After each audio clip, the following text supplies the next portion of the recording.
भक्तरू के उठावला से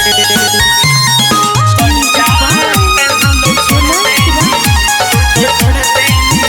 भक्तरू के उठावला से Presented by Loveline Film Production. भक्तरू के उठावला से हम सड़िया पेन्हल छोड़ देनी भक्तरू के उठावला से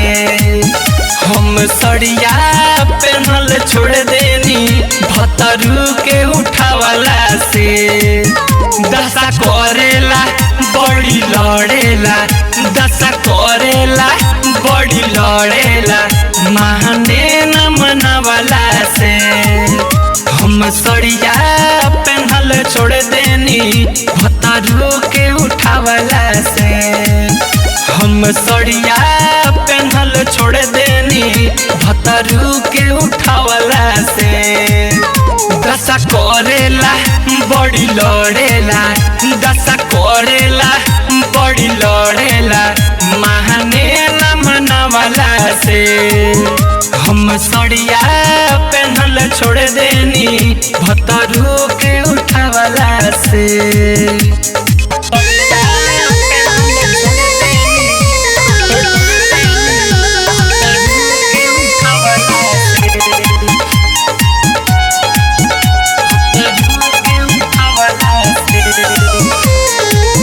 Presented by Loveline Film Production.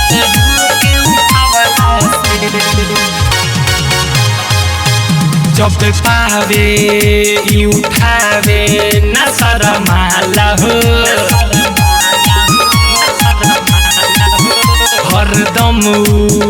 ओही खातिर लसियाला हो हाँ कबो कबो उठावे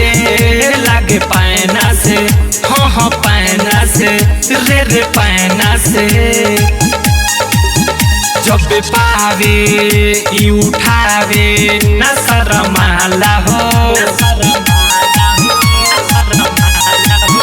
हरदम ओही खातिर लसियाला हो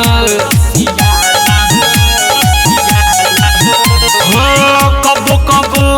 उठावे लगे पैना से हाँ पैना से सखी पैना से नामानी मारे नोए चोली फारे लगे तनो लुकावला से हम सड़िया पेन्हल छोड़ देनी भक्तरू के उठावला से हम सड़िया पेन्हल छोड़ देनी रजऊ के उठावला से Music by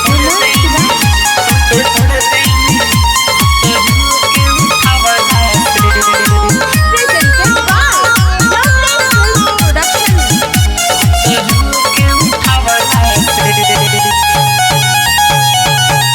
चोर जैसे आवे घर में पीछे पीछे हो अचके में अचरा के लागे घींचे हो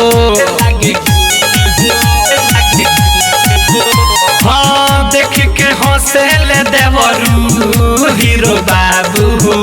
हाँ बाबू हो दादा बाबू हो चोर जैसे आवे घर में पीछे पीछे हो अचके में अचरा के लागे घींचे हो हाँ देख के हंसेले देवरू हीरो बाबू हो हाँ बाबू हो सखी बाबू हो दिन से दिल बस के मानव न बात हम के तनो लुभावला से हम सड़िया पेन्हल छोड़ देनी रजऊ के उठावला से हम सड़िया पेन्हल छोड़ देनी देनी भतारू के उठावला से। दशा करेला बड़ी लड़ेला, दशा करेला बड़ी लड़ेला, महाने न मनवाला से। हम सड़िया पहनल छोड़ देनी भतारू के उठावला